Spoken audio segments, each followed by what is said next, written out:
Sup guys, welcome back. Today's video is going to be a story, and it's one of those times, it's about one of those times where it all makes sense. Why you're doing what you're doing as a Marine, as an infantryman, period. It's going to be a great story, and I hope you guys stay tuned for the entire thing. Let's get into it.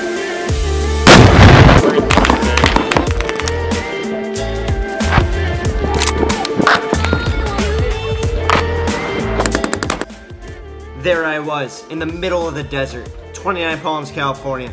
It's 110 degrees outside, we're in the field, we've been there for a week, and it's time to just lay waste to this live fire range, Range 400. The most infamous range in perhaps the world. It's called the most realistic range to some. Now, you guys already listened to some of my other videos, and you already know some of the backdrop behind this whole thing.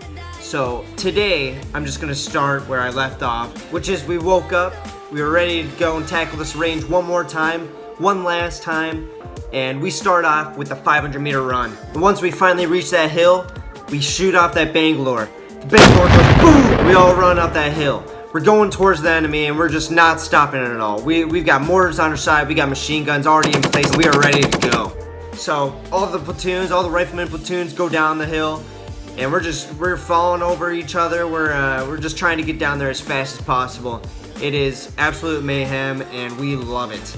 Now that I'm not the breacher, I don't have 30 pounds on my back extra.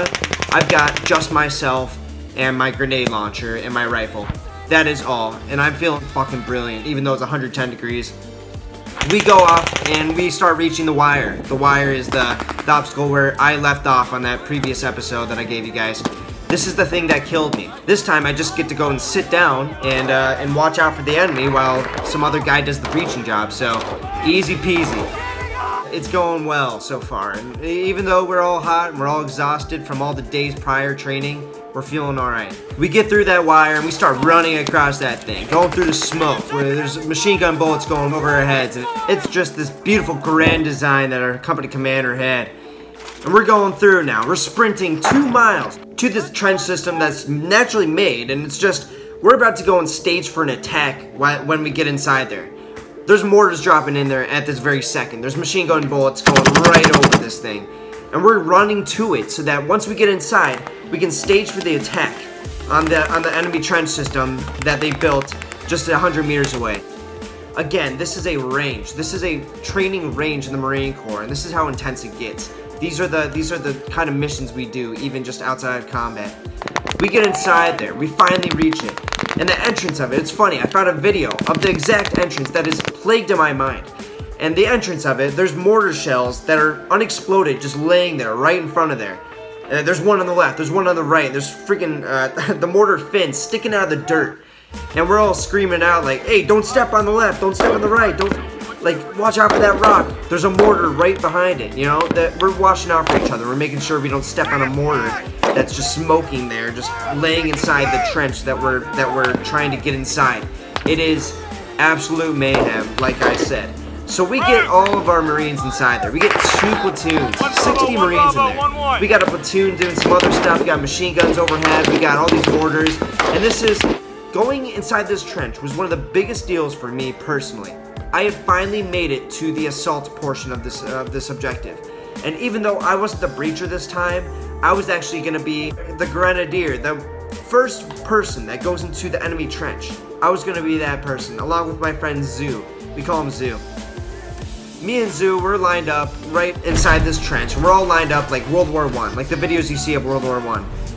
And we're about to go over the top. It's a 15-foot incline to the top of this trench. And once we get out there, it's just we are in the middle of the war zone. We're going to take contact almost immediately. We're waiting inside this trench for the flare to go up, activating the machine guns to go and increase their suppression, and for us to go over the top and to go and fight this enemy that we just spent 2 hours running towards. The flare goes up. The platoon commander yells, "Go over the top right now," you know? He's screaming at the top of his lungs to go over the top. And we go over the top. We listen to him. The squatters are yelling, "Everybody get up! Get over the top!" We got 6 squads of Marines going up this thing. Once we reach the top, there's nothing that I can explain with words that can even come close to what to what I just saw and just witnessed. It is the most beautiful landscape ever. There's mortars dropping everywhere. There's a javelin that hits some bunker way off 2,000 meters away. There's machine gun bullets like you wouldn't even imagine. Tracers going right over our heads. We got a platoon in the distance firing at some other objective. And we've got 20 targets of trucks. We've got freaking targets, just green Ivans we call them, just regular man-sized targets. They're standing up inside their trench systems 100 meters away. And we immediately yell, contact front, and we hit the dirt. And we start firing away at these targets. It is something that I can't put into words how brilliant this was. The landscape was brilliant, and then I was about to witness, in just a second, the most brilliant sound I have ever heard in my life. It was so brilliant, I lost my hearing because of it. It was so brilliant. I spent 4 years playing in the marching band in high school. I was a trumpet player for about 7 years. My sister's in the orchestra, and they play beautiful music, and there's nothing against that. But this is the most brilliant sound that I have ever heard in my life. And you know what? I've got no words to say, so I'm just gonna play the videos. This is Range 400. Appreciate it.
When we got over the top, and every weapon in the books was firing, I could not stop cracking up. I could not stop laughing at how intense this was. I was looking to my left, and I saw my friend firing his rocket. I looked to my right, and I saw my friend 5 feet away firing the M27, just going automatic, going through 30-round magazines like nothing. I could not stop laughing. After I got over myself, after about 10 seconds, I just started laying waste to them with my 203. My 203s were on point. I was hitting every bunker right in the middle. There was freaking rockets going off, it must have been like 5 of them. You guys just saw a compilation. You guys know what I'm talking about. It was, man, it was something special. But there's no time to dwell into how awesome it was. I got a kick on the back of my foot from my sergeant. I look back, and I already know what he's about to tell me. Get up and go to that trench. So I get up, I do perfect egress, and I'm running right behind all these people that are firing an automatic. And I find my buddy Zoo on the end of the line, and he's just firing away, and I kick his foot. He looks back and he knows it's ready to assault this thing. We're the first 2 people in there. He's gonna be covering me while I throw the frag grenade into that trench, and we're gonna be the first 2 Marines in the objective. In the thing that we spent hundreds of thousands of rounds and dollars into fighting and controlling. And I help him get up. We run past all these Marines behind them, and we start going down this hill. And then we start going up the hill towards the trench that we're about to assault. And we get to the point where we need to throw the frag grenade. So I take the frag out of my grenade pouch while Zoo's covering for me and the entire company is covering for me. And I throw that frag as far as I can into that trench. We hear the boom. We get up and we start assaulting into the trench that we have spent all this stuff on. We get inside and we start clearing around. There's still like dust that is settling. It's not clear, and we don't see anybody but except for dust. And we start going into the smoke, and we're looking around. and then we see a bunker on our right. So we go into that bunker. I'm the 1-man, he's the 2-man. He ends up throwing a frag inside there. Not an actual frag, just a notional one. And I run in there, and there's no enemy. I'm like, clear. We go into the second bunker. But it's funny because at this point, there's Marines that are starting to get in, but it isn't cleared yet. So we're just clearing bunkers because we're that aggressive. We're that confident with how much we have just destroyed this trench. So now we're going into the second bunker. Now we switch places. So I throw a notional frag grenade. He goes inside. He lets off a couple rounds, and he walks out and he's like, clear. And it is completely clear now. We have cleared the trench almost single-handedly. We look back, and now we've got Marines that are flowing in. We've got a platoon of Marines, and now the other platoon is going into some other trench, and everybody's invading the trenches at this point. Now the rest of our platoon, we go up on the edge of this trench, and we start firing away at some other trench, and we're covering for all the other platoons, and we're making use out of this piece of land that we have just taken. Now that I'm with the other Marines, I go to the only spot that there isn't like a tiny interval between Marines. So, you know, I go to this spot that's pretty wide open. When I hit that spot, I realize why nobody was there. There's a giant 81mm mortar that unexploded, with the tail out and the entire explosive piece, no more than 5 feet away from my head. And I'm like, my muzzle, I'm like making sure not to get my muzzle close to it, but it's still super close, and it's dangerous just having fire that close. So my platoon commander points that out. He says, Weatherholt, get out of there. Go to some different spot. I'm like, aye, sir. So I get up and I do this perfect egress, once again getting a compliment. And I go to some other spot. It's a little more crammed, but it works. And I start covering away. I start firing at all these objectives, and all these trenches are being taken. We're firing at this trench, and then Marines go inside, so we stop firing at it, and then we see their heads poke out of it. We're like, sweet, it's cleared. And at that moment, the ceasefire is called. The range coach is like, ceasefire! We all yell it, we're screaming on the radio, ceasefire, and everybody shuts up. No more mortars, no more machine guns, no javelins, no rockets, no rifle shots, nothing. All there is now is just the tinnitus that we will be left with for the rest of our lives.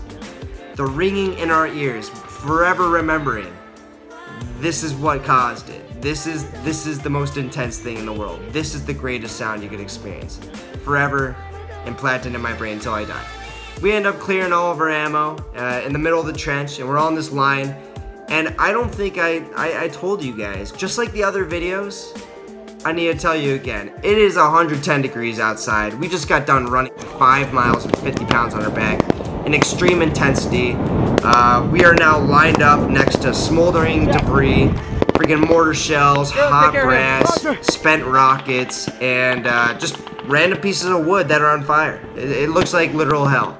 And we were standing in that stuff, and myself, having failed the range yesterday, I am now all the way through this thing, but I am exhausted. I am spent. Absolutely spent. So what I do, and this is the first time I have ever done this in the Marine Corps, or from physical stuff at all, I bend over with my hands on my knees and I puke. I'm puking away, and my staff sergeant comes up to me. He's like, well done, Weatherholt. Like, hell yeah, I'm glad to see you got to the end. No matter how hard it was, you got through it. I'm proud of you. And you know, that was a very important part of this whole mission, was just getting through the thing with my brothers. This was a tough range. People die during this range. I have said this in the previous video. People die during this range. It's not easy. No matter how much it hurt my body, I'm just proud that I got there. And again, I get to tell you this story. And we end up walking back the 5 miles, and it's the weirdest thing, walking instead of sprinting back to the bivouac where we were sleeping. And we're going through all the places that we fired. We're going through all the places that took a toll on us. Imagine me walking through that barbed wire while I'm going back. It was a proud moment. I got through it. And we end up getting back. We're drinking Gatorade, we're drinking water, all that stuff. And yeah, it was good stuff. I appreciate you guys hearing this story. Make sure to leave a comment on what you thought about this. If you guys are in the military currently, have you done any ranges like this? I want to hear your range stories. These are fun things.